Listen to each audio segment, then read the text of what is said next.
So, hello mga kapusa, katakayo, Dabber Cats, at sa lahat po ng mahilig sa cats. So, napakatagal na nating di nagbablog. So, today, may time tayo at ibablog natin sila, Prince at saka si Reese, kasi nag-hit si Reese. So, andito tayo, binabantayan natin. Papakita ko kung paano sila mag-stud at saka, mag-mate. So, first time ni Reese, hit na hit yan.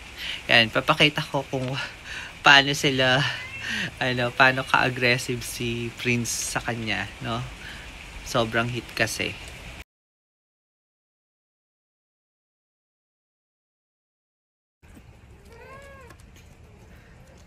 So, ayan si Reese.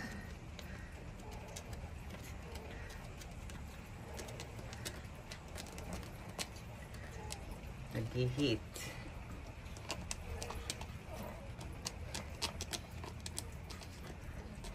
Yan po. Exotic short hair to long hair. Yan sila Prince at saka si Reese. Yan. Pinapastad na natin.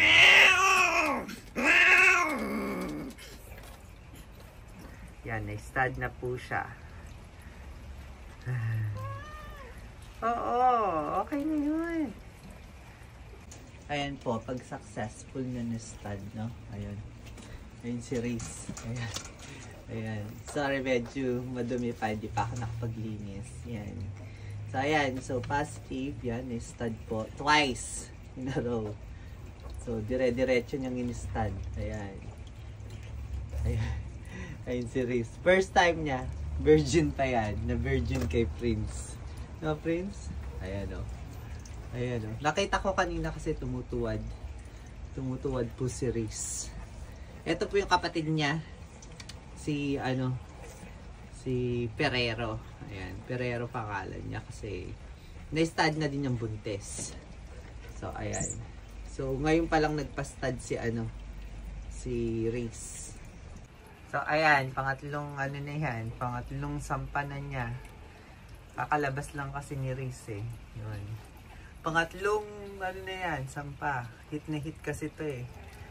Pagkakita ko pa lang, ayan. Ayan, oh, alam nating hit na hit. Hi, Reese! Oh, napaka-sweet pa niya. Napaka-sweet. Alam mo pag nag-hit yung pusa, ayan, oh, todo-tuwad yan. Ayan, oh, tuwad-tuwad si Reese. Reese, tuwad-tuwad siya, oh. Tuwad-tuwad, oh. Oh, ayan, oh. Ganyan po ang hit na hit. Kaya pala kagabi, iyak nang iyak tong si Prince. Hi, Prince! Oh, kaya pala iyak tong si Prince kasi pala may naaamoy siya. Ayan. So, maglilinis muna tayo, no? Na-istorbo tuloy sila. Hi, Reese! Linisin ko muna tapos pabayaan ko silang may stud.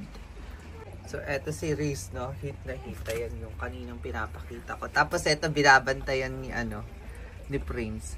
Hi, Reese! Yan, sasampahan na naman yan, no? Buti na lang naka-ready si buti nakakondisyon siya. Malusog. Ayan, oh. Ayan. So, kagabi pa to umiiyak eh. Si Prince. So, alam mo nag-hit may nag-hit na female pag maingay yung lalaki. No? So, pagkakita ko, papakainin ko si Reese. Tumutuwad. Sabi ko, oh my gosh, nag-hit. So, mas nauna yung kapatid niya, si Perero. Ne? Ayan si Reese. So, hinintay niya yan. Sobrang hit yan, oh. Sobrang tuwad. So, pag a-assist natin, ganito lang, oh. Kunin natin yung babae. Tapos yan, labas lang. Ayan, oh. Ayan na. Oh, di ba? Sinampahan na kagad ni Prince. Ganyan kasi ka-aggressive si Prince, no? Yan. So, kanuha ko lang siya para ilabas dun sa masikip. Ayan, oh. Tuwad talaga. Alam mo yung hit na hit, no?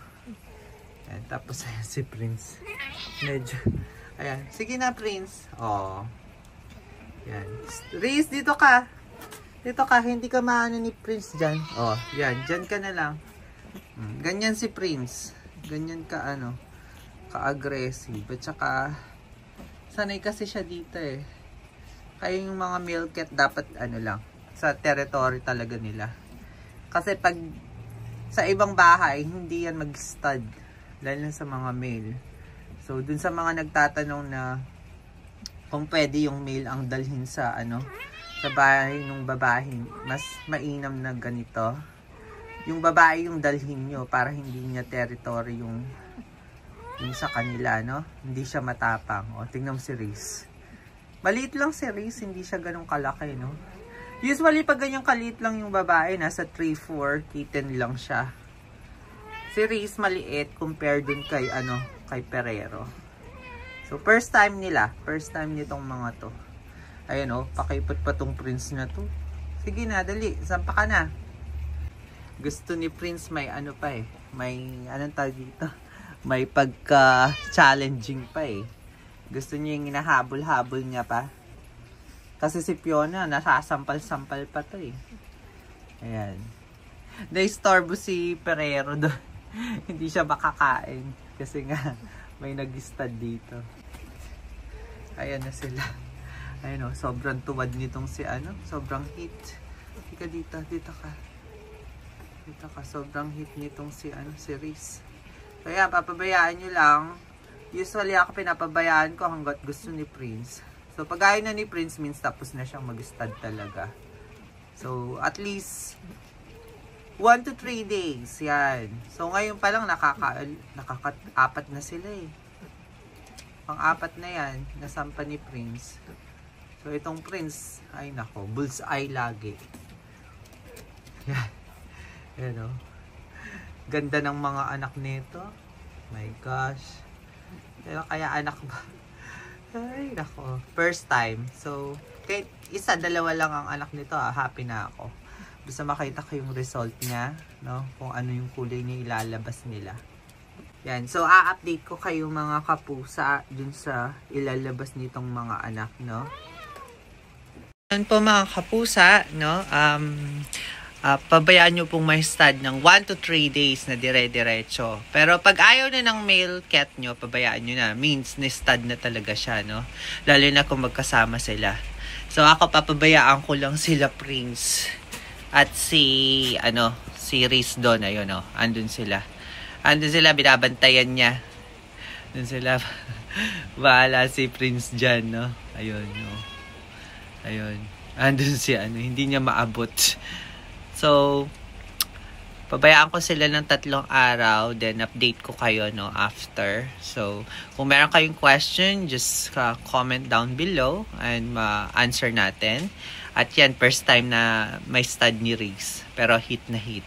And, follow for more po, for more video. Meron tayong TikTok, Star Kitty sa TikTok, and our YouTube channel, no? Share natin, and thank you for watching.